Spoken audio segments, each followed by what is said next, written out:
Salve, salve galera, sejam todos muito bem-vindos a mais um episódio do Wesley Podcast, mais um episódio remoto, e é a terceira vez que nós temos Lucelmo Lacerda aqui no Wesley Podcast. Na primeira nós falamos sobre autismo, na segunda nós falamos sobre behaviorismo e desta vez nós falaremos sobre divulgação científica. Lucelmo, obrigado pela sua presença, cara. Obrigado, é um prazer estar aqui. Na quarta vez, nós falamos sobre educação também. Ah, verdade, cara. Temos educação, acho que é o mais visto de todos. E eu esqueci completamente. O behaviorismo foi depois. É verdade. É um prazer enorme estar aqui novamente, né? Sempre um debate muito, muito bacana. Acompanhe também muito o canal.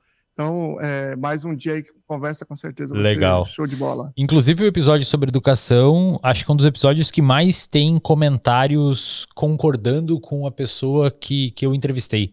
É impressionante se você rolar lá os comentários do episódio de educação, o número de professores e professoras desesperados dando depoimentos de que realmente a situação é muito complicada devido à falta de diretrizes, etc., baseado em dados. Então realmente fica aqui o convite para todo mundo acompanhar o episódio sobre educação. Basta você pesquisar Lucelmo Lacerda, Wesley Podcast Educação, que vai aparecer aí no YouTube ou no Spotify, se você preferir só ouvir. Nós estamos aqui com a Probiótica, a nossa patrocinadora aqui no canal. Se você precisar repor o seu suplemento mensal, creatina, whey protein, carboidrato, gel carbo, etc., você pode, barrinha de proteína, você pode acessar o site da Probiótica e usar o cupom ESLEN. Com o cupom ESLEN você garante um desconto e a Probiótica entrega os suplementos aí na sua casa, no conforto do seu lar, beleza? Basta usar o cupom ESLEN, é a Probiótica que nos ajuda aqui no podcast, então você pode, sempre que for comprar o seu suplemento, dar essa moral para nós, fechou? Lucelmo, hoje nós falaremos sobre um tema que confesso que eu estou bastante feliz de poder abordar com uma pessoa que eu sei que sempre se debruça sobre o que vai falar. Estou bastante curioso, inclusive, sobre o que você vai trazer para nós, porque é um tema que é muito caro para mim. Eu comecei na internet como um divulgador científico lá na época do mestrado, que eu mostrava um pouco da minha rotina de laboratório. Depois eu comecei a ir para podcast e até que hoje eu tenho o meu podcast que a gente faz aqui, de certa forma, divulgação científica, convidando os pesquisadores para trocar uma ideia com o público geral, mesmo mantendo a conversa no nível um pouco mais técnico. A divulgação científica aqui no Brasil tem sido um grande desafio, principalmente depois da pandemia. Acredito que, pelo menos no que eu senti na pele, assim, né, fazendo divulgação científica, começou a ficar um pouco mais complicado. Acho que depois do universo das fake news, a ascensão de governos que não, digamos assim, não flertam de maneira positiva com a ciência, e aí começa uma série de comentários espúrios sobre antivacina, coisas que a gente já venceu lá no início do século XXI, e a gente tem que voltar ao debate hoje, né, cara? E isso me desanimou muito como divulgador científico. A impressão, e eu sempre dou esse exemplo, é que a gente está jogando futebol seguindo as regras do jogo, e quem não é divulgador científico pode pegar a bola com a mão e sair correndo no meio do jogo, e a gente tem que seguir as regras do jogo, porque o limite para fazer dar certo, ele está muito próximo do limite do sensacionalismo. E aí a gente tem que ficar naquela beira ali, pelo menos é o que eu percebo e é o que eu converso com as pessoas, que essas pessoas que fazem divulgação também percebem. Qual que é a sua leitura desse cenário? Primeiro, acho que é importante fazer uma digressão histórica aqui sobre esse caminho histórico da divulgação, né? Nós tivemos nos Estados Unidos um nome espetacular, eu diria assim, que é o fundador desse campo, de alguma forma, né, que é o Carl Sagan, que tem um trabalho extraordinário, todos nós nos inspiramos nele, e ele falava algumas coisas bem interessantes que tem a ver com o que você falou, né? Ele tem um livro especialmente, que é O Mundo Assombrado pelos Demônios, que ele trata muito disso, né? Leitura obrigatória, né? Leitura obrigatória. Leitura obrigatória. Quem é da área da divulgação científica não tem jeito, é a Bíblia, né? E aí ele disse que ele chegou num lugar e pegou um táxi, né? E ele foi conversando com o taxista, e o taxista super empolgado com várias coisas que ele tinha aprendido, e era tudo pseudociência, coisas sobre alienígenas, um monte de coisa. E aí ele pensou aquilo, poxa, esse cara é um cara interessado, é um cara curioso, ele quer saber coisas. E é claro que as coisas que estão dizendo para ele são coisas fantásticas, mas a ciência tem coisas muito mais fantásticas para dizer para ele. Só que a gente não está dizendo, né? E aí começa esse campo, o trabalho dele é fundamental. Tem uma história que ele conta que eu acho que é muito legal e diz muito respeito sobre o valor da divulgação científica, que na universidade em que ele lecionava, ele era muito mal visto, né? Ainda que ele fosse, diferentemente da maioria dos divulgadores, ele fosse também um grande cientista. Perfeito. Mesmo, né? E ele era muito mal visto. Aí teve uma reunião na comissão do Senado e eles iam cortar drasticamente a verba de pesquisa. Aí eles estavam lá discutindo, estavam decidindo que ia cortar. Um belo momento, o senador falou assim, mas peraí, isso aí não é um negócio que o Carl Sagan fala? Não é aquele negócio? Não, esse negócio é importantíssimo. Não, vamos ter essa verba aqui. Porque isso aí, nossa, isso aqui tem tá. E aí eles mudaram a postura. E aí eles começaram a apoiar o trabalho do Sagan, né? E no Brasil, isso vem nos anos 2000 e pouquinho, né? Que é principalmente com Pirula. Em 2011, que funda o canal dele, né? E ele, muito inspirado pelo Carl Sagan, inclusive, ele tem lá vídeos sobre o Carl Sagan, é a primeira pessoa que começa a explicar temas científicos, colocar uma bibliografia ali, né? Vídeos longos, né? Foi um dos primeiros a fazer vídeos longos. A gente tem essa piada, né? Um pirula de duração, que era tipo 40 minutos, né? E vídeos assim com muita substância, muita visualização, passou de 1 milhão de seguidores. E o que acontece depois é que o cenário da divulgação começa a pulverizar, né? Começa a ter pessoas especializadas em cada área. Ele falou muito sobre isso, né? Sobre essa pulverização, que de certa forma também impactou o canal dele, porque muita gente que era interessada mais em uma coisa específica foi indo para essa coisa. E aí, o que eu acho em relação à pandemia, principalmente, que foi, eu diria que é quando o divulgador científico entrou no cenário do debate nacional, principalmente pelo trabalho do Átila e do Instituto Questão de Ciência, né, que tinha sido fundado um pouco antes. Eu fui, inclusive, na fundação do Instituto, estavam lá as referências, que era o Pirula, o Átila, né, muita gente que era muito relevante no cenário. E aí começou a ser esse debate, porque, em certa medida, eles fizeram uma contraposição pública a todo o discurso anti-vacina, ao discurso em favor da cloroquina, do tratamento precoce, tudo isso. Mas eu acho, a minha percepção é que não ficou mais difícil, passou a haver mais confronto, mas também a divulgação científica ganhou mais espaço, é a minha impressão, né? E depois da pandemia, esses espaços se consolidaram, né? Muitos influenciadores que tinham lá o seu tamanho cresceram de tamanho, cresceram de influência, porque para muitas pessoas que estavam vendo qual era o cenário da pandemia, aquilo não era uma coisa que havia realmente uma dúvida científica, era uma coisa que estava em enfrentamento muito mais por causa da política. Então, eles começaram a ser vistos com mais credibilidade, esses divulgadores científicos. Então, a minha impressão é que pós-pandemia, na verdade, houve um fortalecimento desse cenário, ainda que sofrendo bastante oposição, mais oposição do que antes, principalmente por motivos políticos. Perfeito. A gente tem um levantamento do... chama Índice de Letramento Funcional, salvo engano. Eu não lembro exatamente o instituto que faz lá, não consigo lembrar, ele é feito a cada 3 anos, salvo engano. Acho que na pandemia eles pularam. Mas, basicamente, o que o levantamento traz...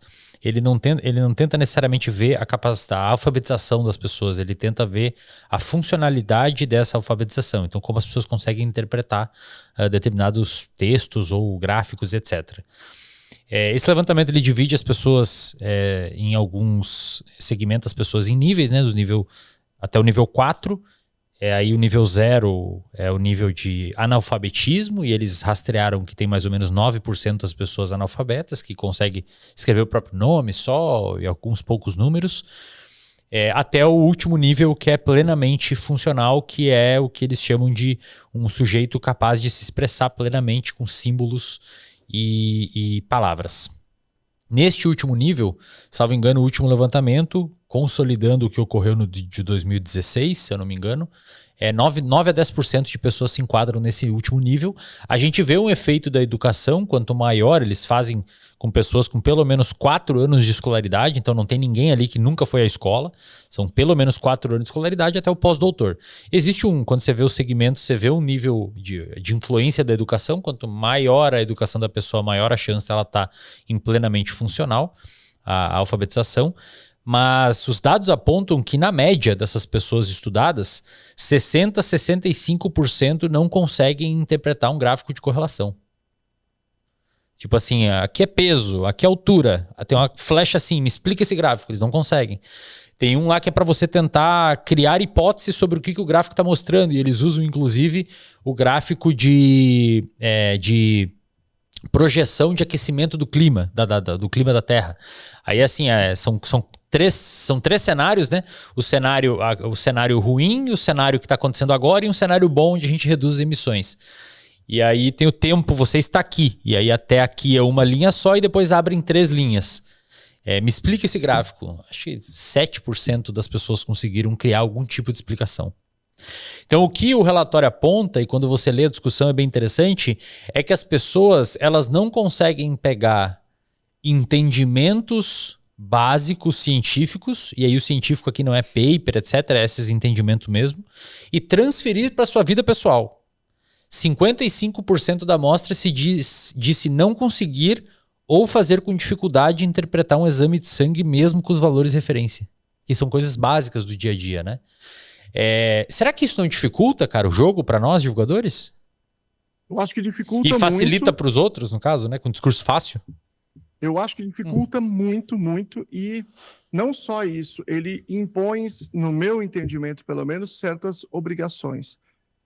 O que acontece é o seguinte, depois de um certo momento, né, e isso aconteceu já desde antes da pandemia, mas se amplificou, começou a haver uma pulverização do influenciador e de alguma forma, uma caracterização dele a partir de um certo nicho, né?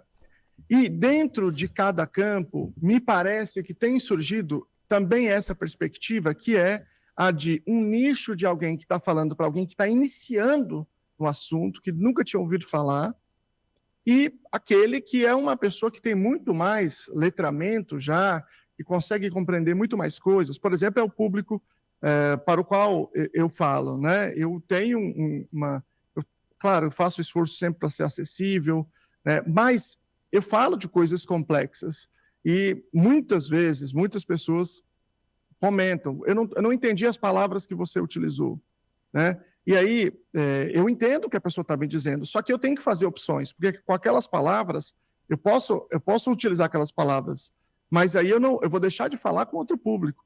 Então, quando eu faço essa opção, eu sei que para quem eu estou falando e como eu estou falando, eu entendo a necessidade, ao mesmo tempo, de que outras pessoas falem de uma maneira mais simplificada, coisas mais iniciantes, e tem pessoas fazendo isso.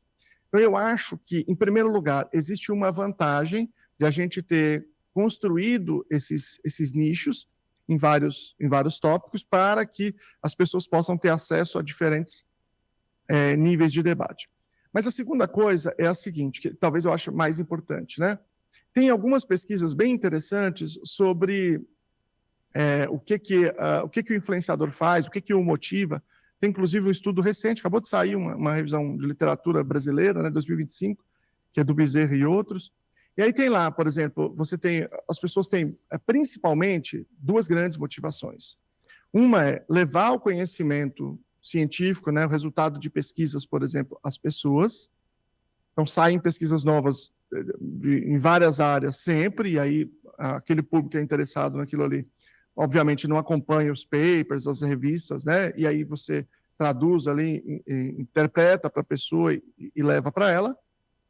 E combater desinformação, pseudociência de todo tipo, né?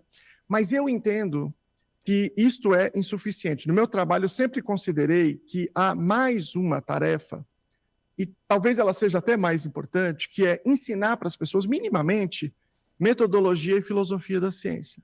Então, sempre discutir isso com o público, né? Então, eu vou dizer assim, por exemplo, as pessoas dizem, porque isso aqui não é remédio, ou as pessoas, na verdade, dizem que uma coisa é um remédio. Então, eu vou discutir não só que não saiu uma publicação validando, mas que tipo de publicação é que valida? Que tipo de pesquisa? Boa. E por que é esse tipo de pesquisa?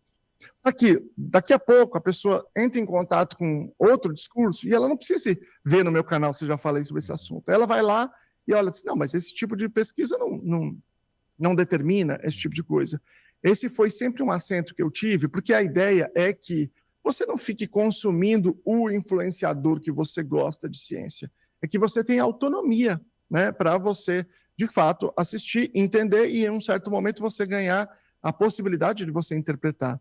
Até porque, imagina só, você acompanha 2 influenciadores, 2 divulgadores de ciência, e você gosta dos 2, você confia nos 2, e um belo dia eles dizem coisas opostas. Como é que você faz para se posicionar, para entender, para formar a sua própria visão, né?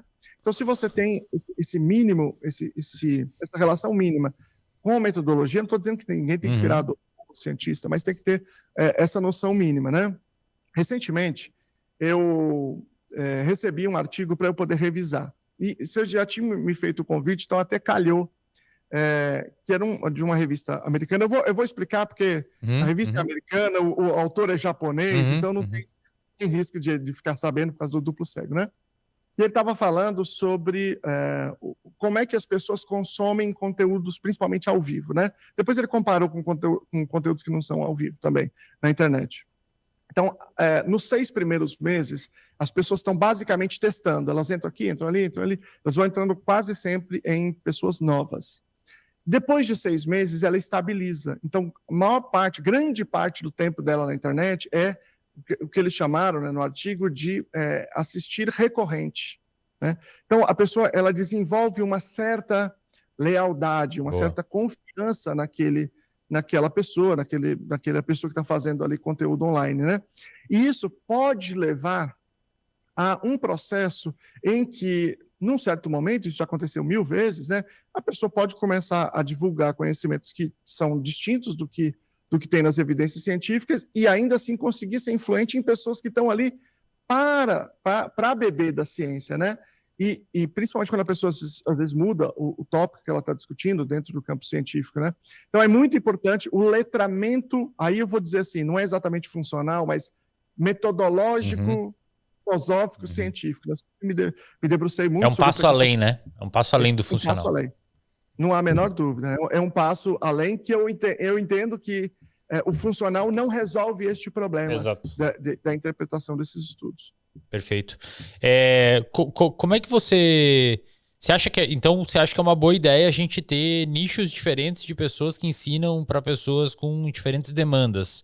Claro que essas pessoas vão transicionar dentro desses nichos, uma vez que elas conseguem entender o básico, elas vão avançando, mas em todos esses nichos, independentemente se eu fale para o público leigo ou de entrada, digamos assim, no funil da divulgação científica, ou se eu sou você que fala sobre um tema muito mais complexo e etc, e não poupa muito a pessoa, né? Você dá aquela esmagada para demandar um pouco da pessoa para ela compreender um assunto mais complexo, com vocabulário mais sofisticado, né? Entrando em temas um pouco mais ásperos.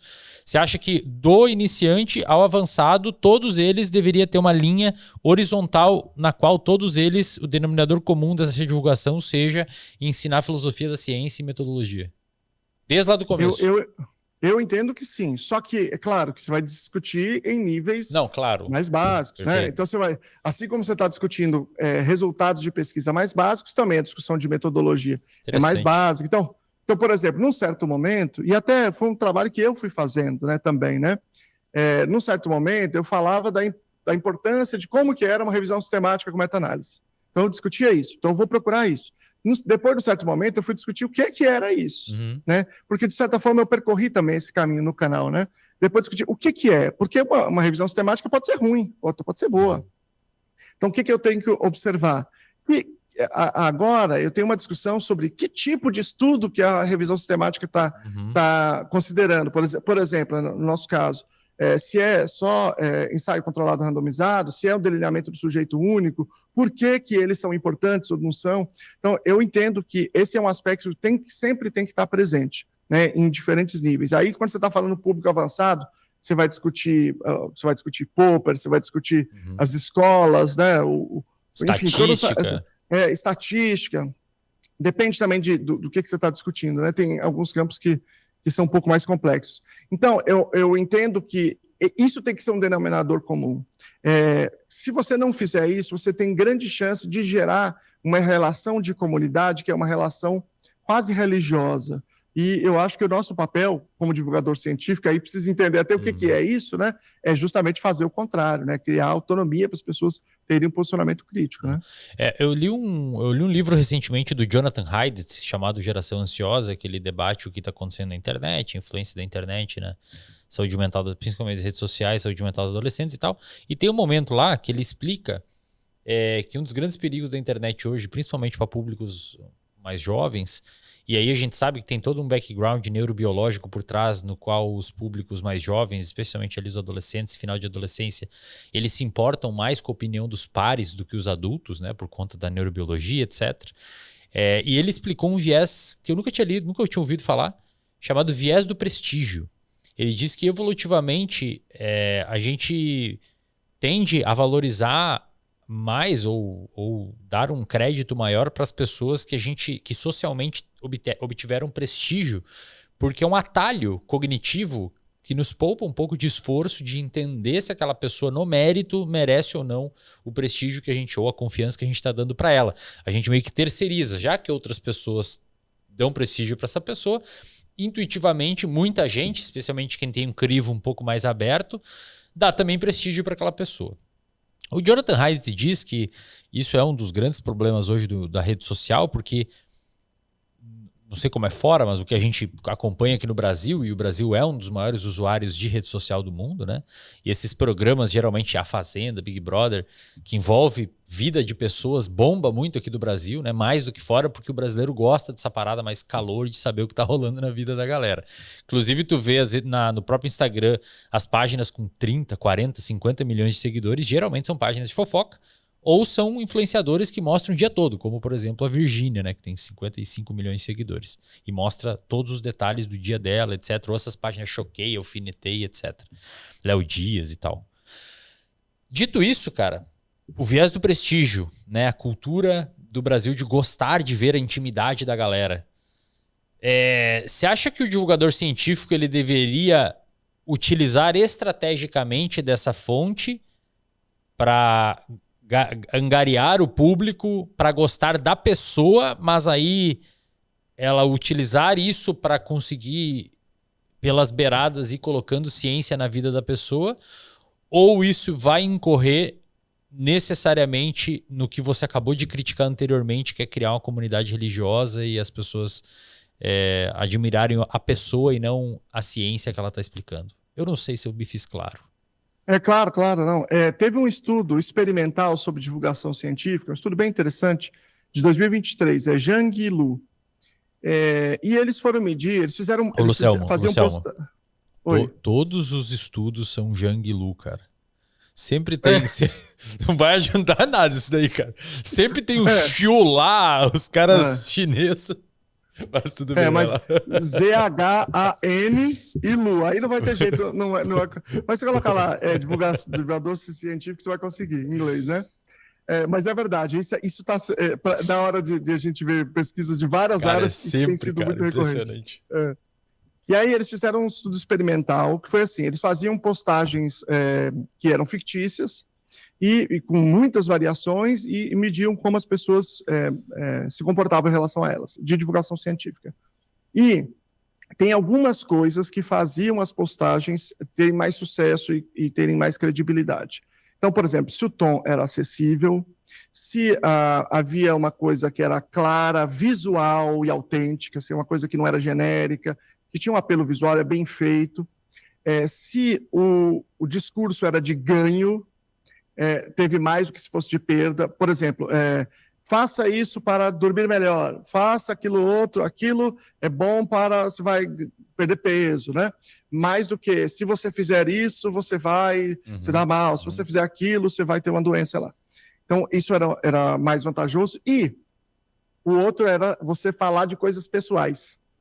Quando você colocava elementos pessoais na fala da sua própria rotina, da sua própria vida, ele tinha mais engajamento e tinha mais credibilidade. Tem outros estudos também mostrando isso. E é interessante, né? Porque talvez a gente tivesse intuitivamente a noção contrária, né? Que o cara não está falando da vida dele, ele está sendo mais objetivo, né? E é o contrário, tem mais credibilidade. Então, de fato, isso existe. Agora, Tem dois aspectos que eu acho importante considerar sobre isso. O primeiro é aquilo que você falou, que é, digamos assim, a possibilidade de uma construção de relação mais afetiva do que intelectual, racional. Eu acho que isso depende muito, a minha visão é que você sempre precisa ter uma relação de alguma forma afetiva, né? Mas que depende de como esse divulgador ele trabalha com seu público. Por exemplo, né, daquilo que eu estou discutindo, se ele faz ou não essa introdução do indivíduo à filosofia e à metodologia da ciência.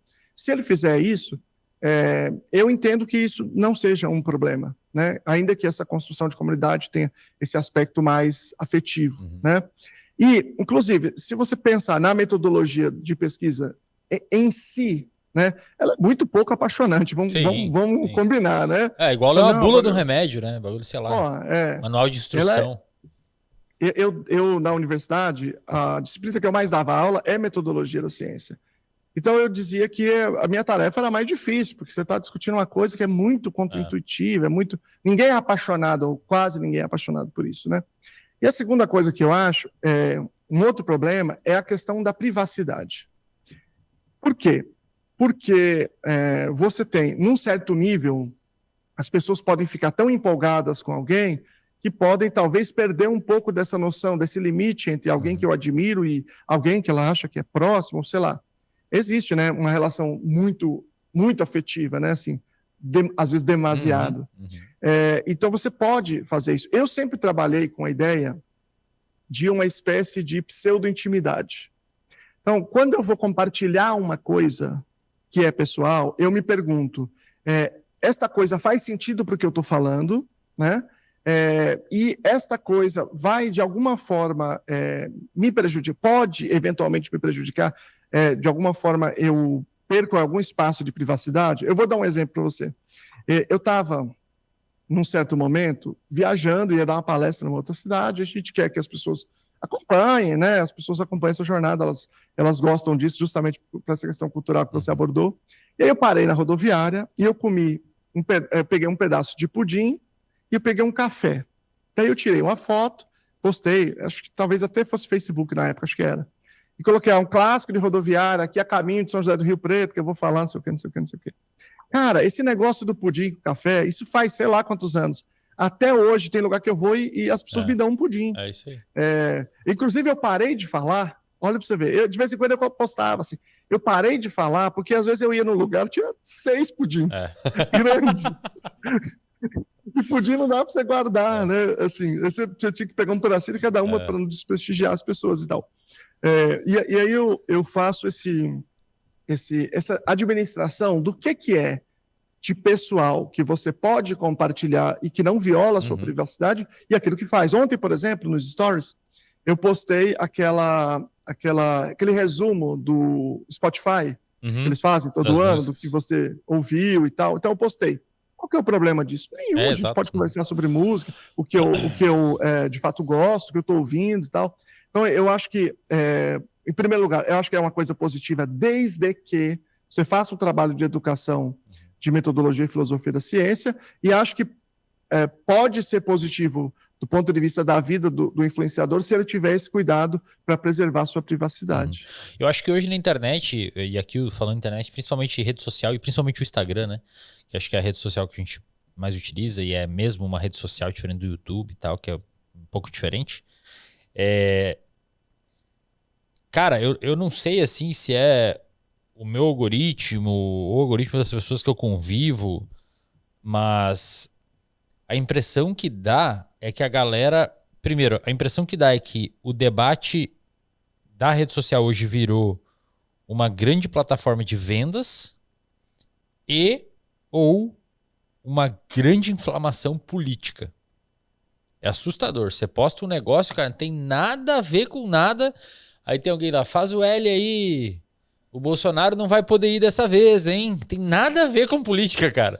E aí tem 300 comentários o negócio, 250 é ele se respondendo do Lula e do Bolsonaro. Eu não sei se pelo tribalismo moral que ocorre já na polarização política, nós versus eles e todo aquele background que a gente já sabe que impulsiona uma briga de time, briga de torcida. E isso já é inflamado, e essas pessoas que estão ali talvez estejam mais propensas para isso. Mas acaba que muitos posts de divulgadores científicos que não têm intenção originária de ser um post político partidário, embora muitas vezes seja um post político, né, que a política está envolvida, você mesmo é um grande ativista político pela causa, embora até onde eu sei não se manifeste partidariamente, né, frente a algum governo ou não. Muitos posts que você não tem intenção escorregam para o lado da política porque o nosso interlocutor está enxergando tudo isso por essas lentes. Não era a nossa intenção fazer isso. E, de certa forma, isso cria uma neblina, uma névoa que ofusca a informação que eu quero passar para ele, que era uma informação originariamente científica ou de divulgação científica, e ele acaba recebendo isso e degustando, digerindo isso pela lógica política, ou que eu estou tentando implementar um sistema neoliberal que medica as pessoas e trata as pessoas como sujeitos só com diagnóstico, e já vão enviesando lá para outro lado, porque isso é culpa do capitalismo, etc, etc. Você sabe como é que é, né? A impressão que dá é que todos os cientistas são neoliberais, capitalistas, malvadão e etc. Como é que faz, cara, sendo um divulgador com essa bucha aí nas mãos? Eu acho que tem duas coisas a se considerar aqui. Uma coisa é como as pessoas estão percebendo os temas, e a outra coisa é como que os influenciadores estão se comportando. Do ponto de vista das pessoas, as pessoas estão muito apaixonadas pela política, está muito polarizado, né? E aí, os sinais que os seus políticos de estimação mandam, eles acabam influenciando o debate. E esses sinais, muitas vezes, são contraditórios, né? Então, por exemplo, vamos fazer uma digressão aqui. O governo do Bolsonaro, ele tinha uma linha na Secretaria de Saúde, no Ministério da Saúde, principalmente em relação à pandemia, que era uma linha negacionista, né? Em relação à vacina, em relação a todas as coisas ligadas à pandemia. Era uma linha negacionista, certo? E eu conheci pessoas, médicos, que eram assim, pessoas muito fervorosas em favor de práticas baseadas em evidências, e que, de repente, estavam defendendo cloroquina. Por quê? É. Porque é uma questão de uma balança. Eu tenho aqui, digamos assim, qual é o afeto, a minha emoção em relação à prática com evidência, e eu tenho aqui em relação ao meu político. Qual que ganha quando entra em conflito? E aí tem médico que disse, não, agora você exagerou, tchau. E tem médico que disse, não, agora eu vou defender isso, porque isso aqui ele gosta, então eu gosto. Então, você teve muita gente. Mas, paralelamente, de maneira muito curiosa, no Ministério da Educação foi criada uma estrutura, né, que tinha a diretoria de alfabetização baseada em evidências. Isso no governo Bolsonaro. No governo Bolsonaro. E foi feito um documento, né, que é o Plano Nacional de Alfabetização, assim, alinhado com o que há de melhor no mundo. Assim, é realmente um documento inovador, nada parecido com nada do que a gente tinha. Então você tinha a mesma pessoa na internet dizendo assim, isso mesmo, alfabetização baseada em evidências, isso, parabéns, esse é um presidente que realmente... E aí, à tarde, ela postava, veja só, que absurdo esse negócio de vacina, todo é só tomar cloroquina e tal. A mesma pessoa. Então, veja, a maneira que a pessoa recebe esta ou aquela divulgação científica depende de que área que é, como o seu político fez. Vamos voltar, corta, vamos para o governo Lula. O governo Lula inverteu. Se você for discutir, por exemplo, imunologia, sei lá, essa parte de vacina no Ministério, eu estou fazendo esse cuidado porque na área de saúde mental, por exemplo, o governo federal é basicamente negacionista, né? O Ministério da Saúde agora. Mas na área de, por exemplo, que discute essa questão saúde geral, né? do Covid, saúde em geral, assim, ela é muito comprometida com ciência, com evidência. Só que lá na educação, a primeira coisa que foi feita é fechar a diretoria de alfabetização baseada em evidências e agora lançar uma série de documentos negacionistas também em relação à alfabetização. Caraca, então, a mesma coisa. Véio. Eu cansei de ver pessoas de manhã publicando que absurdo, que a alfabetização é evidência, que é isso, o ser humano é muito mais, é um ser complexo, não sei o que, está reducionista, e à tarde dizendo, é isso aí, tem que acabar com esse negacionismo, porque é a mesma pessoa. Cara, é bizarro, então, né, cara? É um negócio assustador. Não tem um olhar no mérito, né? É a pessoa. Não, nada.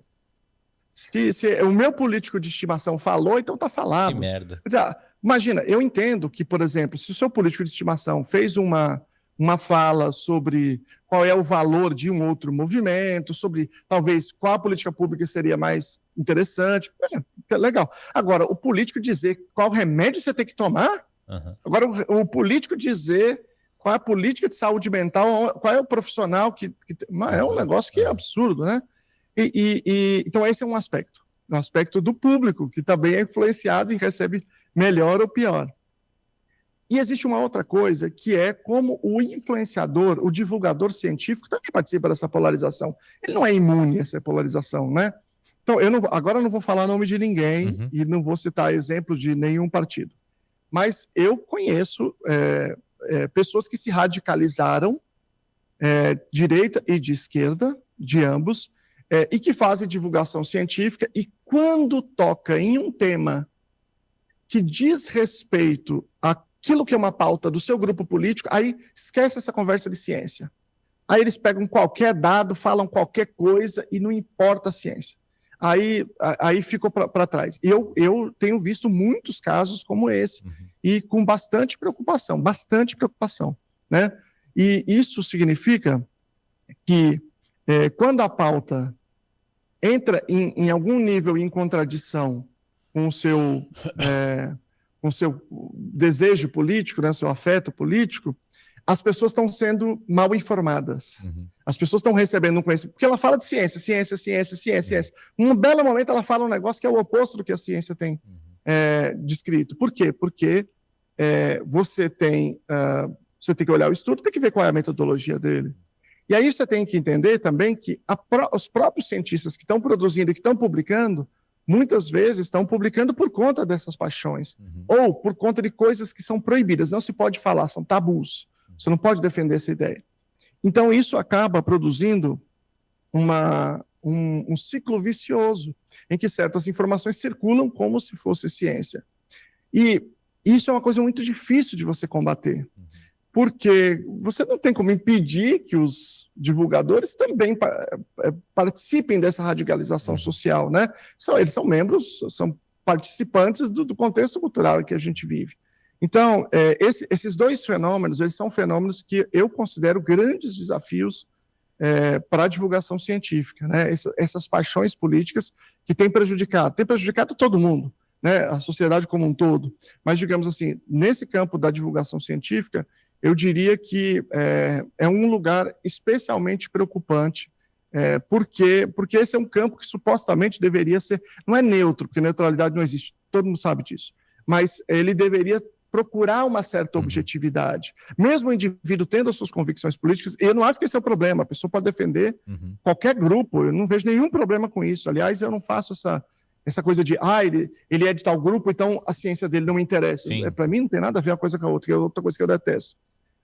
Mas que quando o indivíduo vai falar das evidências científicas, é que ele faça essa crítica a si mesmo, seja rigoroso como ele é quando ele vai fazer uma crítica lá ao picareta, entende? Eu acho que isso está faltando muito na nossa área. Parece uma ignorância seletiva parecida ou semelhante com o que ocorre na religião, né? Tipo assim, eu sou racional, mas daí entrou nesse ponto muito específico, eu desligo toda aquela lógica e lente de interpretar a realidade, não olho mais o mérito e sigo, digamos que o voto do relator, digamos, eu sigo o que o sujeito que é meu ídolo está orientando fazer. E é curioso porque... Deixa eu fazer um comentário sobre claro. isso. Eu quero fazer um comentário sobre isso, que é muito interessante, que tem um livro... Agora, veja, eu que sou um cara que trabalha com análise do comportamento, vou citar um psicanalista aqui. Porque todo o meu processo até de formação foi muito vinculado à psicanálise, né? Tem um psicanalista chamado Erich Fromm, que era um alemão, um dos primeiros freudo-marxistas da escola de Frankfurt e tal. E ele tem um livro sobre religião. E ele vai dizer o que ele entende que é religião. E aí ele tem uma caracterização, um conceito bem diferente, que não é quase utilizado. Ele diz assim, religião é aquilo ao que a sua vida é totalmente dedicada. Então, você elegeu aquilo como o seu projeto de vida, a sua coisa, qualquer tema, né? Então, aquilo é a sua religião, independentemente se tem seres sobrenaturais ou não. Mas ele dá um exemplo. O exemplo que ele dá é sobre os stalinistas. Ele vai discutindo aquilo, aí ele vai falar sobre o próprio conceito de neurose, e ele trabalha com esse exemplo do stalinista. Que ele fala assim, você conversa com a pessoa, ela é super racional. Quando você fala do Stalin, a pessoa se transforma completamente. E ela vira uma pessoa que nada que você fala faz sentido mais para ela. Tudo. Se você olha, por exemplo, depois que saiu em 53, saiu o relatório Khrushchev, né? Que é o relatório que vai discutir o que o Stalin fez, né? Todas as atrocidades dele. E aí demorou um tempão para a galera aceitar. Então, veja, mesmo às vezes um historiador super criterioso que olha a evidência, assim, o documento na sua mídia, faz uma crítica extraordinária. Quando chegava o relatório Khrushchev, dizia, não, isso aí é tudo mentira. Isso aí não é verdade, isso aí não faz sentido. Ele mudava completamente a sua relação cognitiva, né? Tem um exemplo, se você leu, tem a biografia do Marighella, né, no Brasil, que era um desses caras super críticos, cara, super com uma leitura muito grande. Você tinha aquela galera, tinha alguns que chamavam, e não era ironia, eles chamavam o Stalin de papai, sem ironia. Então é um negócio bizarro isso que você está falando, isso que você está citando, né? É uma relação que foge, aqui a lógica não entra. Exatamente. Porque aqui a minha emoção é que manda em tudo. E como é que eu posso dizer? É muito difícil se você for um sujeito que divulga ciência e você olha o mundo pelo prisma científico. Eu diria que é muito complicado encontrar uma pessoa, uma persona, um sujeito mesmo, um CPF, no qual todas as suas opiniões estejam congruentes com o que a ciência aponta como correto ou mais adequado, porque em 90% dos temas a gente nem sabe o que a ciência aponta, cara. Ainda estão construindo, o debate é extenso pra caramba, é muito difícil. Como é que existe um sujeito que ele nunca erra? Nem os autores concordam, ficam discutindo isso a vida inteira. Então, de fato, se você que está assistindo é um divulgador científico e você nunca criticou a figura política que você adora e acha que vai salvar o Brasil e tal, e não tem problema você fazer isso, mas se você parar para pensar e você nunca criticou uma posição dele acerca da ciência, tá errado, não tem como. Não tem como, né? Mas isso é um grande problema, eu concordo, cara. Eu acho que esse é um dos maiores problemas que a gente tem hoje, tanto pela parte do divulgador científico, e você diferenciou muito bem, quanto pela parte do público que recebe a informação com essa já lente, né? Buscando olhar por uma lógica política. E quem dera fosse só por uma lógica política, mas olham por uma lógica partidária. E quem dera se fosse só partidária. Normalmente olham por uma lógica bolsonarista e lulista. O que é pior ainda, são várias camadas de problema. Exatamente. Sabe naquele episódio que a gente fez sobre educação? O episódio inteiro é falando sobre evidências. Precisa ter evidência, precisa ter evidência, precisa ter evidência. Num certo momento, tem a questão da escola militar. Eu falo, eu não sei, porque não fizeram pesquisa. Aí a mesma pessoa diz, você está certíssimo, tem que ter evidência, tem que ter... Mas na militar, não. Aí você errou. Foi a única parte que você errou, porque ela é muito melhor. Se eu estou dizendo que tem que ter evidência, que essa tem que ser a régua, ela também não tem, porque não fizeram pesquisa. Deveriam ter feito, né? Mas não fizeram. Então, como é que ela pode, ao mesmo tempo, concordar lá no começo que tem que ter evidência e agora tem que dizer que eu tenho que aceitar esse mesmo sem evidência, porque tem a ver com a sua ideologia política. Pois é. É maluquice. Exatamente, exatamente. E aí a gente tem uma outra camada, ô Lucelmo, que eu gostaria de explorar aqui com você, saindo agora da camada do divulgador científico, né, falando para o público e do público tentando entender o divulgador científico e todo, né, o molho, digamos assim, o verniz em volta disso, que é a internet, polarização política, etc.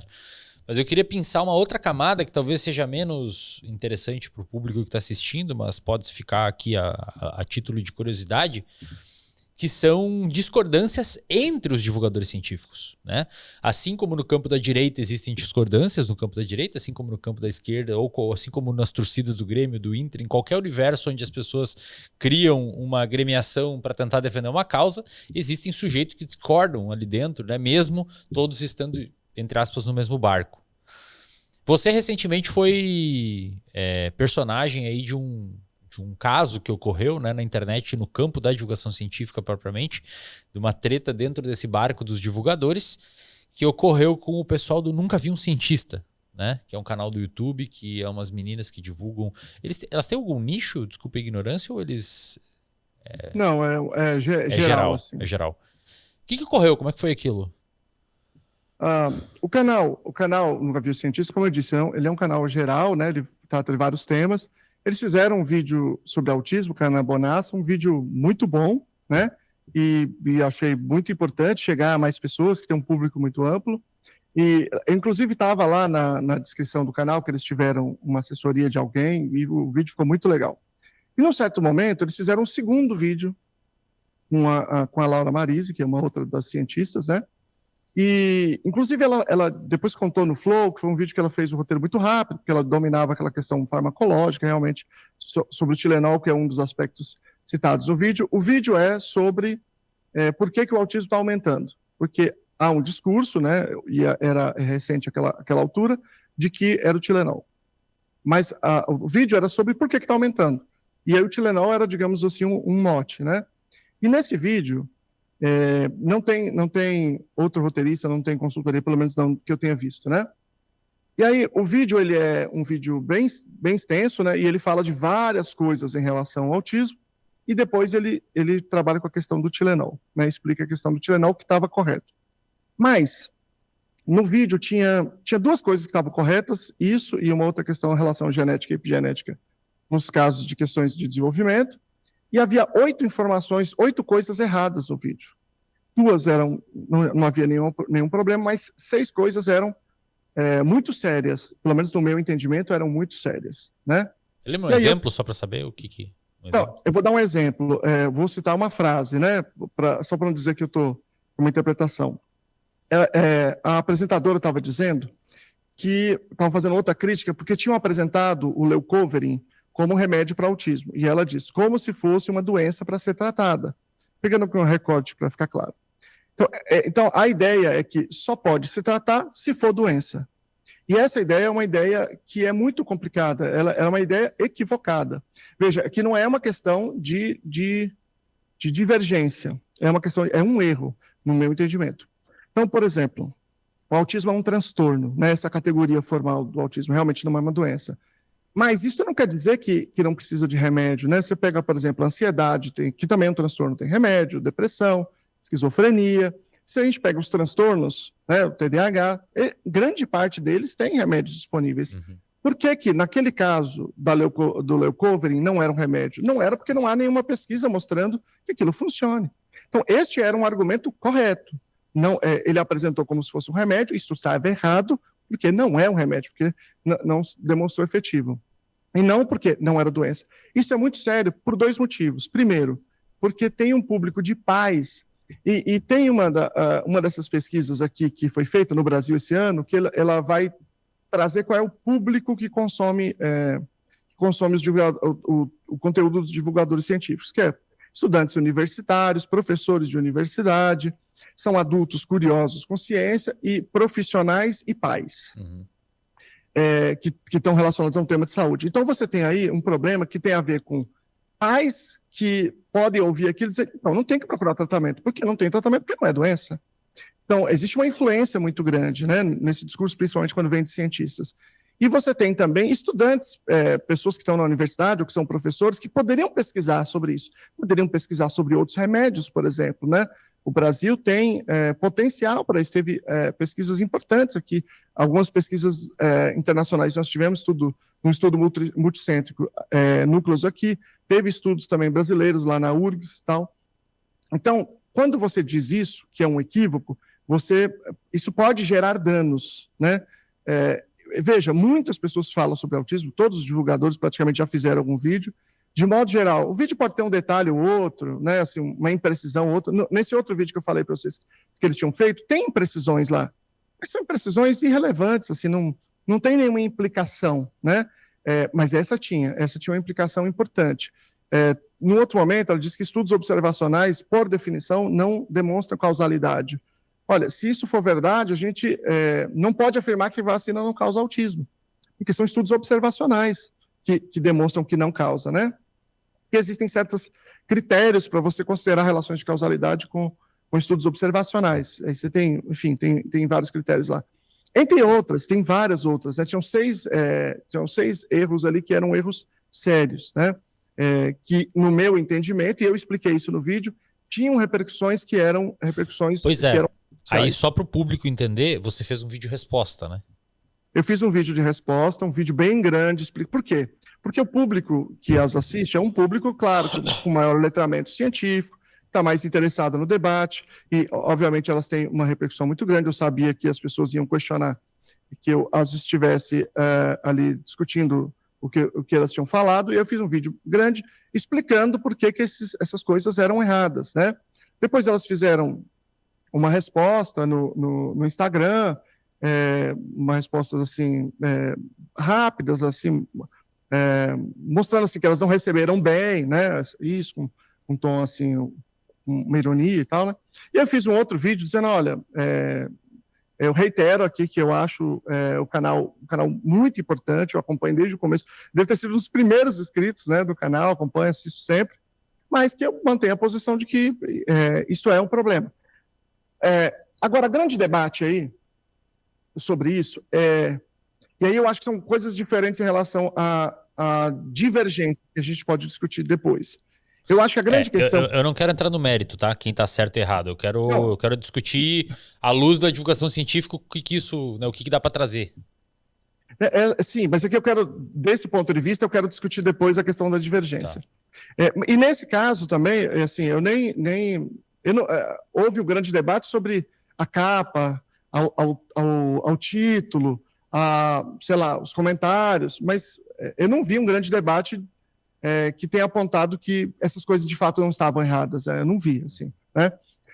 Mas a grande questão é a seguinte: os divulgadores científicos, esse é um debate que aconteceu um pouco depois, eles devem criticar outros divulgadores científicos? Exatamente. Esse é o debate. E o meu entendimento é que sim. Grande parte do trabalho do divulgador científico é dizer, olha, fulano disse, ou estão dizendo que tal coisa, tal coisa, tal coisa. E esta coisa está errada, isto é, não corresponde às evidências científicas disponíveis. O trabalho é esse, né? Em grande medida, pelo menos, né? E muitas vezes fazendo react dessas pessoas. O que separa um divulgador científico de um divulgador que não é científico?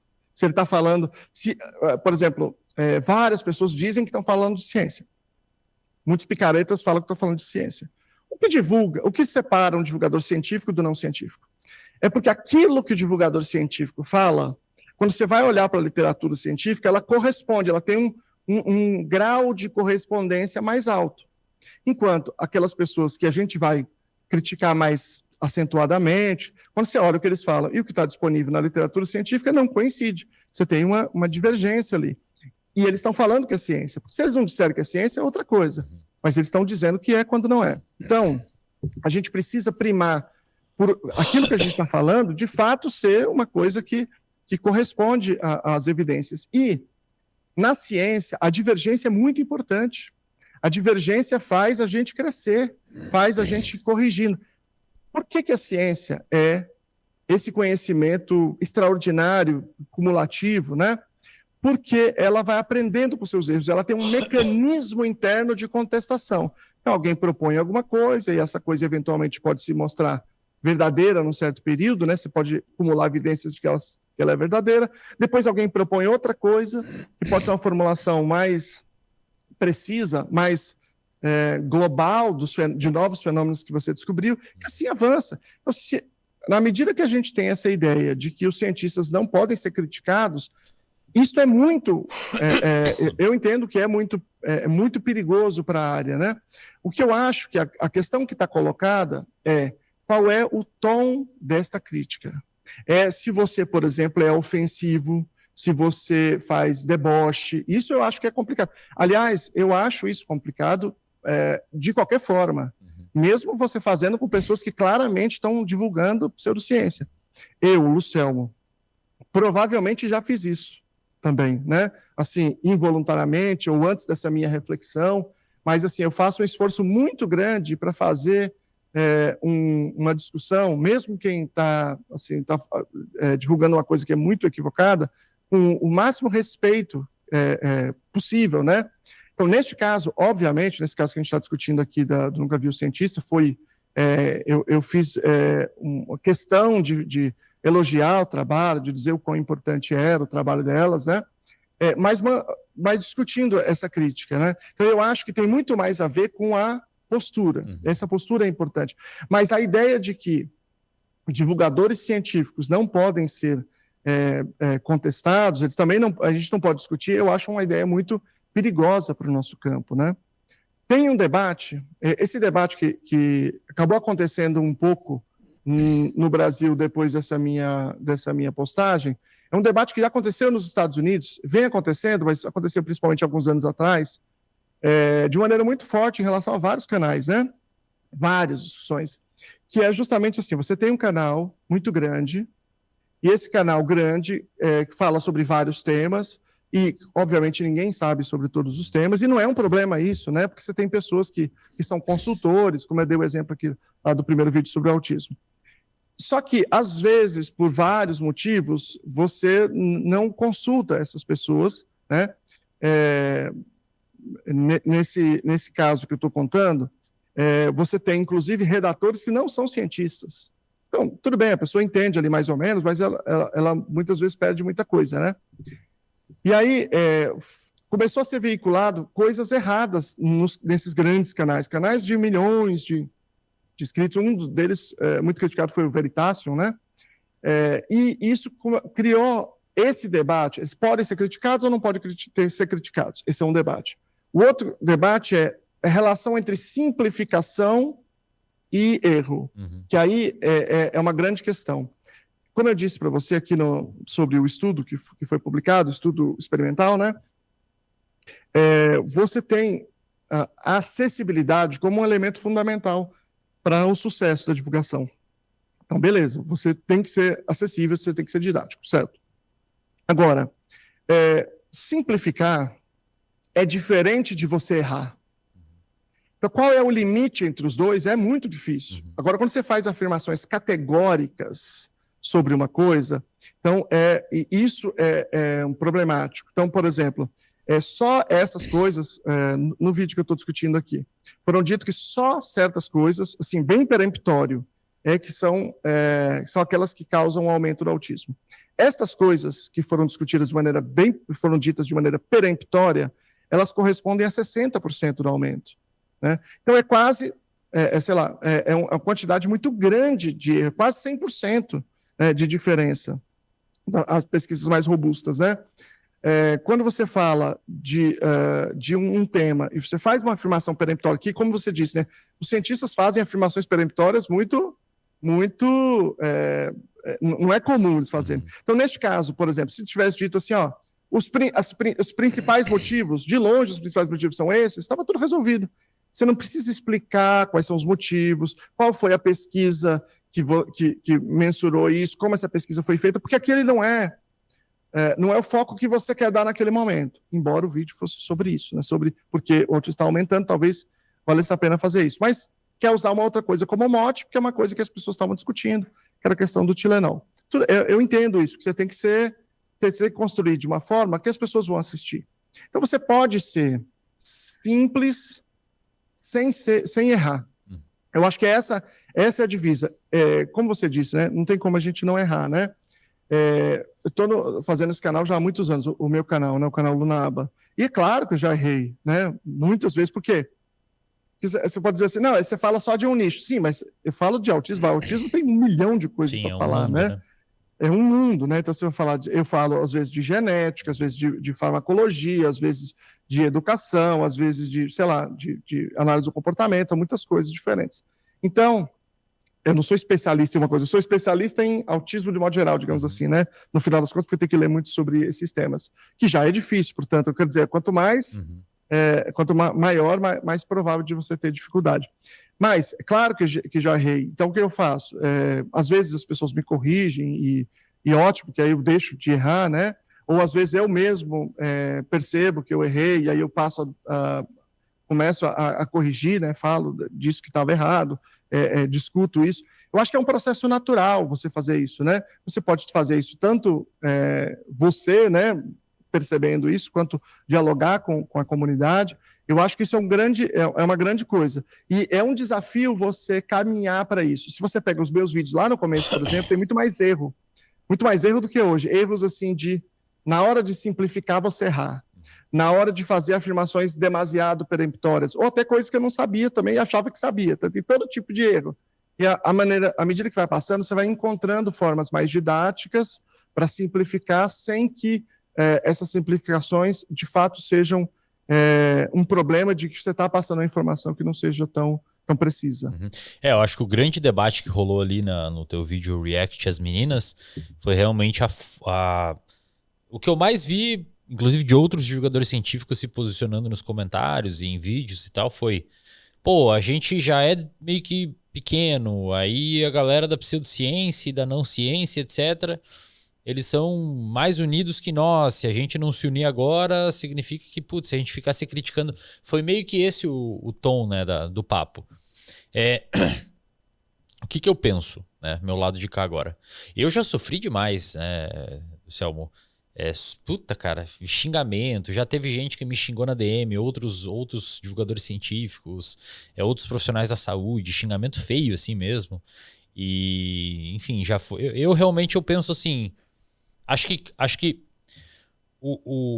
existem, pelo que eu, nesses 5 anos aí fazendo divulgação científica, pelo que eu compreendi, existem divulgadores científicos que partem de uma lógica de tratar as imprecisões e eventualmente os erros. Claro que realmente erros grotescos é complicado, mas as imprecisões ou os equívocos, etc. Tem um grupo de divulgador científico que ele é mais preciosista e, eu diria, deontológico, em termos kantiano mesmo, tipo assim, a gente tem que partir do imperativo categórico que todo erro e a imprecisão ela vai ser corrigida publicamente, porque se a gente não fizer isso, vai dar merda. E tem uma galera que eu compreendo que é um pouco mais utilitarista, de Stuart Mill mesmo, tipo assim, não, às vezes os fins podem justificar os meios. Se eu precisar simplificar demais para alcançar 30 milhões de pessoas, eu não tenho tanto problema em ser impreciso ou eventualmente cometer um deslize à luz da ciência, claro que não fazendo uma maleficência, porque eu vou alcançar 30 milhões de pessoas. Então eu prefiro alcançar essas 30 com equívoco do que alcançar 1.000 super preciso ou 3.000 super preciso, porque na avaliação global geral eu compreendo que eu estou favorecendo mais o aumento de bem-estar na sociedade. Eu identifico como um cara muito deontológico, assim. Tipo, realmente a tua forma de pensar, a tua forma de compreender o universo da ciência. Então, verdade é isso, na minha análise, que você faz questão de militar a favor de ter um ensino de filosofia da ciência e metodologia científica, desde o influenciador de filtro aberto até o influenciador de filtro fechado, super técnico. Acho que tem uma galera, eu não sei se é o caso das meninas, tá? Não tô aqui falando a favor delas, nada disso, nem conheço elas. Mas acho que tem uma galera que parte de uma lógica mais utilitarista. Não, tem que afrouxar um pouco as rédeas, porque senão a gente não vai conseguir falar com ninguém. E acho que esses canais mais gerais assim acabam partindo por essa lógica de se expor um pouco mais ao erro para fazer com que alcance muito mais gente. Agora, quem tá certo e quem tá errado, cara...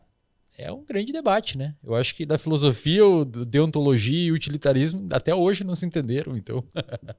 Mas eu acho que nesse caso tem outros componentes. Eu não acho que não tem que afrouxar. Eu acho que tem que afrouxar. Mas a grande questão é simplificar ou você errar. Nesse caso desse vídeo, por exemplo, que a gente está discutindo, a discussão sobre o Tilenol, que era o mote, digamos assim, ela é a discussão que se não tivesse tido... Porque as pessoas estavam indo assistir por causa do Tilenol.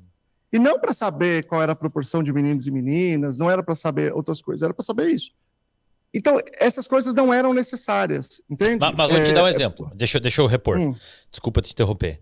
Você comentou lá que um dos equívocos das meninas foi falar que é como se fosse, entre aspas, como se fosse uma doença que precisa de tratamento, alguma coisa assim, né? Você acha que o cara que assistiu, sei lá quantos, 10, 15 minutos de vídeo, saiu com essa conclusão? Não, porque eu estou citando a frase, porque a frase é didática. Mas esse foi o tom do vídeo, de 20 minutos de vídeo. A mensagem foi essa? Essa foi uma das mensagens. Foi. Aí é complicado. Não, e não é só esse caso foi uma expressão, né? Existem muitos casos. Esse particularmente é um caso que tem acontecido muito. Das pessoas colocarem o autismo como uma identidade que não deve ter tratamento.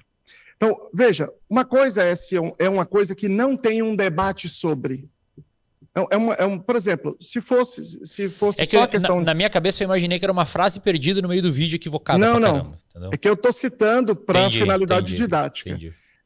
Então, por exemplo, tem um dos equívocos lá é que meninos e meninas têm a mesma quantidade de meninos e meninas autistas. Isso não está correto, né?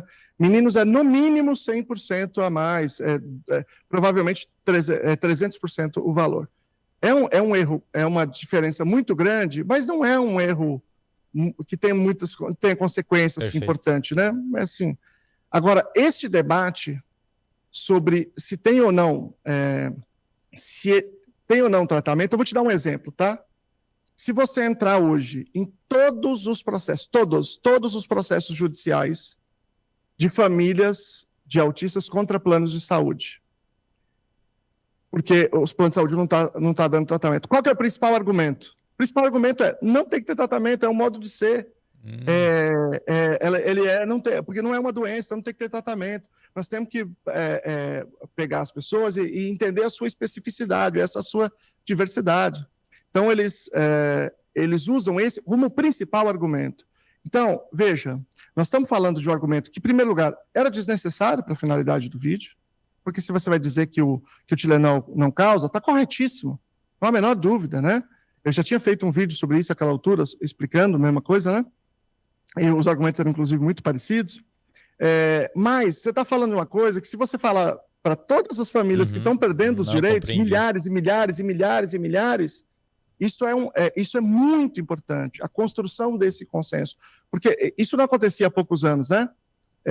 Os planos de saúde começaram a fazer essa mobilização, eles fizeram um grande lobby entre os juízes, né, no judiciário do Brasil inteiro, fizeram um monte de evento para divulgar essa ideia.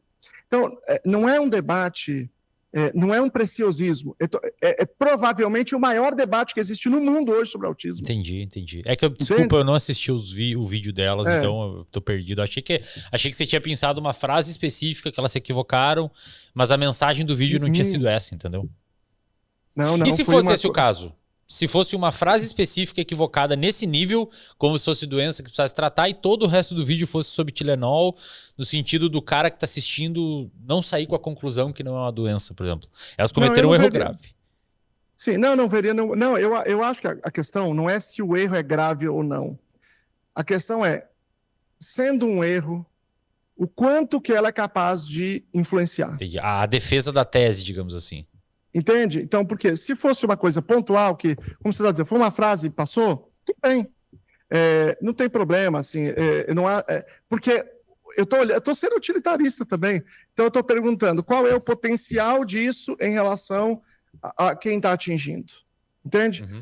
Então, essa é a minha grande questão. Perfeito. Então, no meu entendimento, pegando o conjunto do vídeo, eu entendi que essa mensagem ela é o grande debate. Entendi. Inclusive, tinha uma pessoa, um outro influenciador de saúde, que ele tinha feito um vídeo mais ou menos igual no Instagram, alguns dias antes, sei lá, uma semana antes, talvez. E aí, ele mandou uma mensagem para mim: Lucelmo, fiz um vídeo assim, o que você achou? Você gostou? Eu falei: cara, eu vi o vídeo, eu não curti porque isso aqui é uma coisa importante para nós. Isso aqui é uma coisa que faz diferença para nós. Conversei com ele no privado e falei, nós conversamos bastante tempo, né, sobre isso. E aí, eu não fiz react sobre ele. Por quê? Porque o Instagram, ele tem uma característica que é a temporalidade. Você fez, daqui uma semana o vídeo não existe mais. Então, o vídeo acaba, né? É diferente do YouTube. Você fica lá, daqui 5 anos tem gente assistindo. E você tem maior ou menor impacto, né? O influenciador. E aí eu disse isso para ele, eu disse que essa era uma grande preocupação, talvez a maior preocupação que nós tenhamos hoje. Conversei com ele sobre isso. E logo, inclusive depois, ele estava envolvido também nesse debate sobre a divulgação, né? Sobre essa crítica que foi feita. Mas eu não acho que é sempre que isso está presente que isso deva ter um React, por exemplo, né? Mas só quando isso aparece de uma maneira que, do ponto de vista utilitário, ela é um problema, entende? Acho que a nossa discordância inicial se deu por conta de eu ter compreendido que o vídeo tinha sido uma frase pensada e... Agora, porque aí realmente, né, se partir pela lógica de... Claro. Daí ninguém fala mais nada, né? Claro. Não, e ele estava falando de discordância. Eu disse que uma coisa é quando você tem erros, né? Outra coisa é discordância. E aí, vou dar um exemplo para você. Eu sou um defensor de que quando você faz uma revisão sistemática de prática baseada em evidência, em certos contextos, como a educação e no caso do autismo, você deve considerar, por exemplo, o delineamento de sujeito único. Uhum. Que é no departamento em que hoje eu estou atuando como pesquisador, né, que é lá no Frank Porter Garra, na Universidade da Carolina do Norte. A revisão que tem lá, ela considera esse tipo de delineamento de pesquisa, que a Academia Americana de Pediatria, por exemplo, recomenda e tal. E tem gente que defende que não. Ele defende que tem que usar só ensaio controlado randomizado. Isso é uma divergência. Por que é uma divergência? Porque os dois têm lastro na literatura, têm lastro na evidência científica, no debate científico. Entende? Então, você pode ver alguém dizendo uma coisa, um influenciador dizendo uma coisa, e você pode ver o outro influenciador dizendo uma coisa muito diferente. E quando você olha para as revisões sistemáticas que consideram a delineamento do sujeito único, certas coisas têm evidência. Se você considera só ensaio controlado randomizado, então outras coisas têm evidência, né? Dependendo do critério. Aí, nesse caso, quando você tem divergência, o que eu acho que é importante? Quando você está colocando alguma coisa para o seu público que não é consensual, você tem que descrever qual é o debate. Então, por exemplo, eu estou falando para você que tem esse debate de metodologia, mas isso, quem me acompanha já sabe, porque quando eu faço a apresentação, quando eu falo dessa grande revisão sistemática que eu estou dizendo, em vários momentos, eu vou apresentar para eles esse debate. Eu estou dizendo, olha, assim é o meu entendimento, existe um outro entendimento do qual eu divido por isto, por aquilo. Então, isso faz parte, no meu entendimento, deste processo de educação em termos de metodologia e de filosofia da ciência. Eu tenho pessoas próximas, que eu tenho o maior respeito, que a gente faz coisas juntas e que nós temos divergência em relação a isso, em relação a várias outras coisas.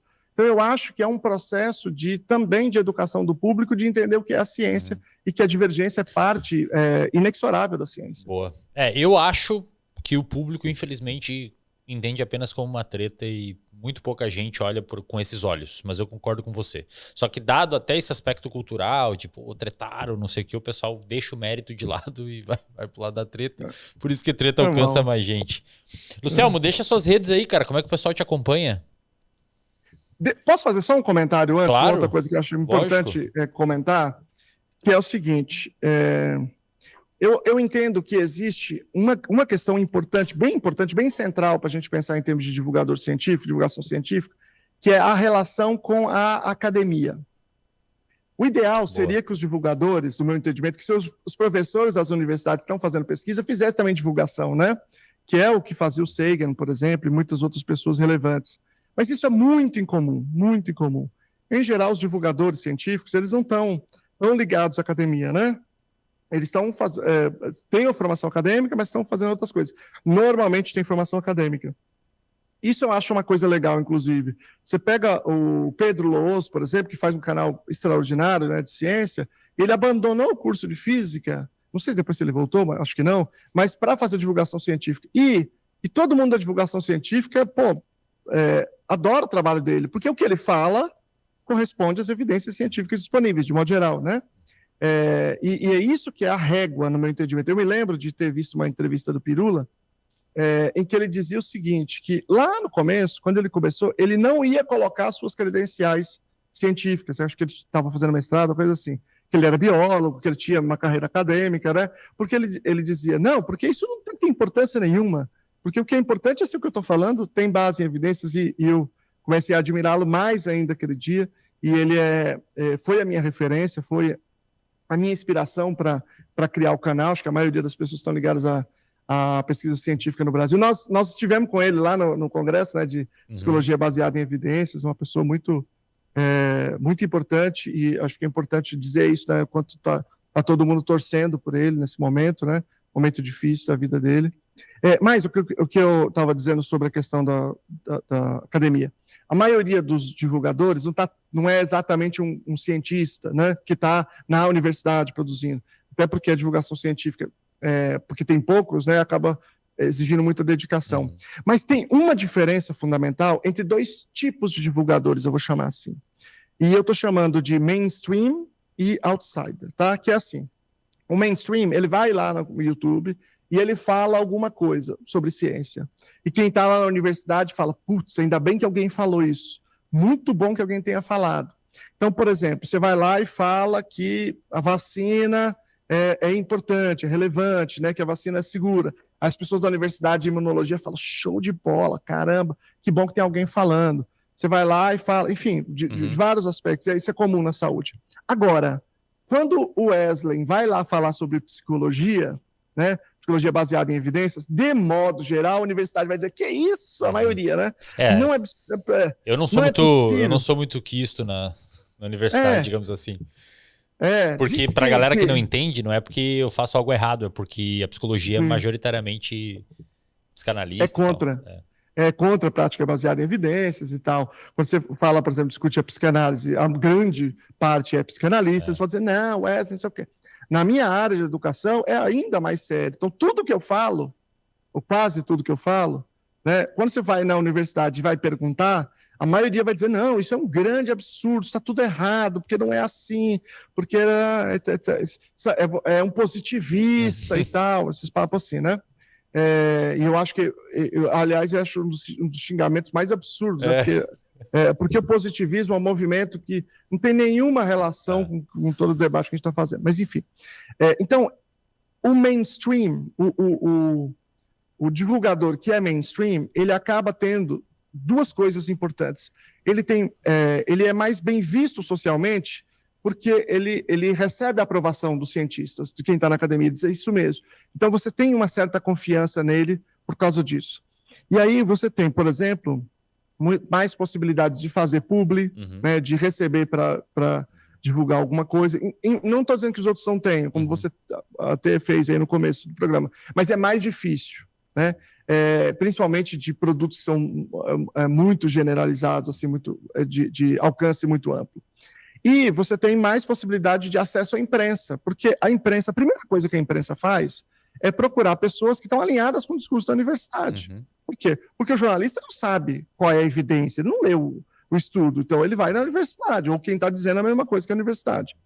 No nosso caso, tanto eu, quanto você, quanto em outras pessoas, que nós somos outsiders, nós estamos dizendo alguma coisa que corresponde às evidências científicas disponíveis na literatura, né, evidências que estão, digamos, coerentes com o que a gente conhece de melhores métodos de pesquisa. Só que aquilo que a gente fala não tem na universidade correspondência. E aí isso gera um problema de credibilidade, porque você está dizendo uma coisa, aí a pessoa da Unicamp diz o contrário, a pessoa da USP diz que você está falando é um absurdo. Aí a jornalista da Folha vai olhar e vai falar, puta, esse cara é louco. Esse cara está viajando. Então você tem muito menos espaços na imprensa e você tem, portanto, também menos possibilidades de você ter público, como eu disse, e porque o trabalho de divulgação científica ele exige muito de nós, ele exige muito equipamento, ele é caro, né? O YouTube não dá nada praticamente. E aí, mas, no entanto, o fato de a gente ser outsider também quer dizer que esses processos que a gente está discutindo não estão presentes na academia. Então, cria um espaço para a gente criar cursos, palestras, formações, né? Mais do que se você fosse mainstream. Perfeito. E portanto, então, esse é o caminho natural de quem é o divulgador mais outsider. E aí, você tem um outro processo, que é você ser acusado de ser mercadológico. Você tem um curso de uma coisa vendendo, e você diz que aquela coisa tem evidência. Está dizendo isso porque tem um curso vendendo. E essa acusação ela é muito curiosa, porque a pessoa que faz a acusação, ela diz assim, você é muito mercadológico, né? Você está falando de uma certa coisa, por exemplo, de uma técnica, né? Mas ele não diz assim, no meu caso, por exemplo, eu falo de análise do comportamento aplicada, de aba aplicada ao autismo. Você é muito mercadológico, você está defendendo, você tem curso de aba. Ele não complementa dizendo assim, você tem clínica de aba, né, no meu caso. Ele não complementa assim, vamos ter que ter isso no SUS, vamos botar isso na universidade, os cursos que você está falando. Ele diz assim, não, você está mercadológico, você tem curso, você tem clínica, vamos eliminar esse aba. Porque, veja, você tem um reservatório de dopamina. Se houvesse um reservatório de dopamina da USP gratuito, você ia vender o quê? Exatamente. Entende? Então, se a pessoa que te critica disser assim, vamos fazer um na universidade pública... Financeiramente ia quebrar minhas pernas. Você também, né? Você é um cara que... Claro. Eu e você, se a universidade ensinasse o que as evidências apontam e as boas práticas mostram, a gente ia até lá. A gente ia ter que dar palestra, ficar só na palestra, Exatamente. Entende? E tudo bem, porque é o que a gente quer, o que a gente gostaria é isso, o que a gente fala todo dia é isso. Na universidade tinha que estar ensinando essas coisas. O serviço público tinha que oferecer essas coisas, né?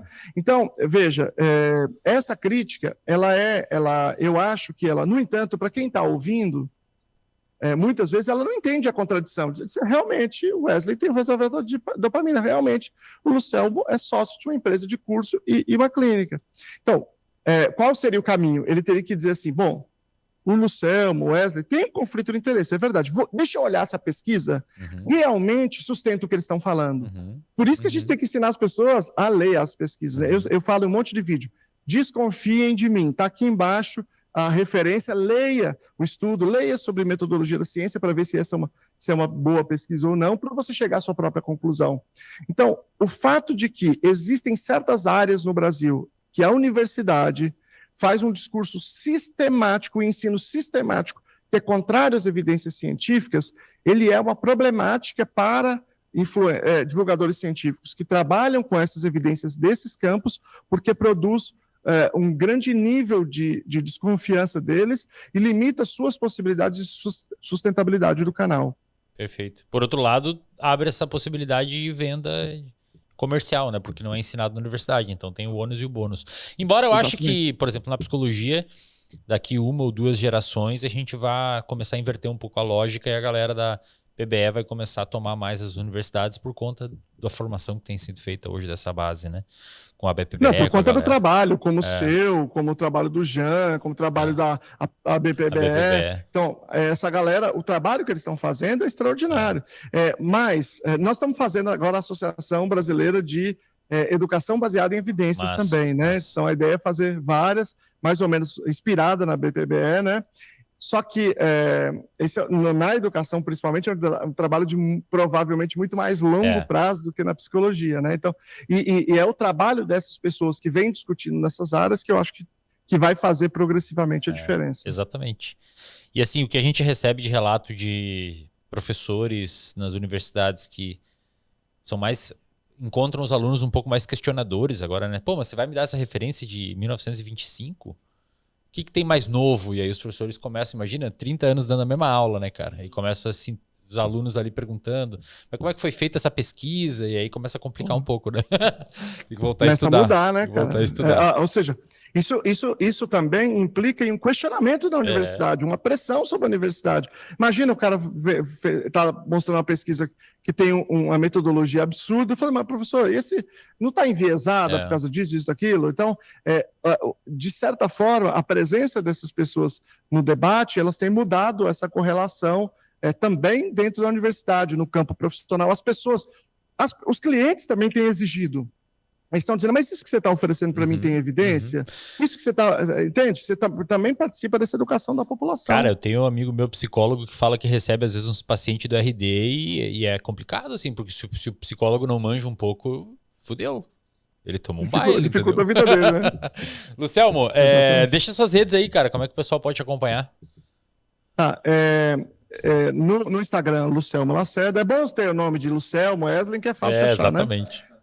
E no YouTube, eu tenho um canal, o principal, né, que chama Luna Aba, em que eu divulgo conhecimento sobre autismo. E eu tenho um canal, que na verdade eu nem estou atualizando ele direito, mas tem muita coisa boa lá, que é Lucelmo Lacerda mesmo. é onde é o canal em que eu publico mais sobre metodologia da ciência, sobre filosofia da ciência. Então, tenho vários vídeos lá discutindo vários aspectos. Por exemplo, a gente falou aqui do xingamento de positivista. Eu tenho um vídeo lá explicando da onde vem esse xingamento, por que ele é equivocado. Então, essa é digamos assim, o espírito do canal, mas o principal é canal Lunaba. Obrigado pela 4ª vez aqui, cara. Valeu demais. Prazer enorme, sempre um diálogo show de bola. Massa. Pessoal, inscreva-se no canal, compartilhe esse vídeo com quem você acha que tem interesse.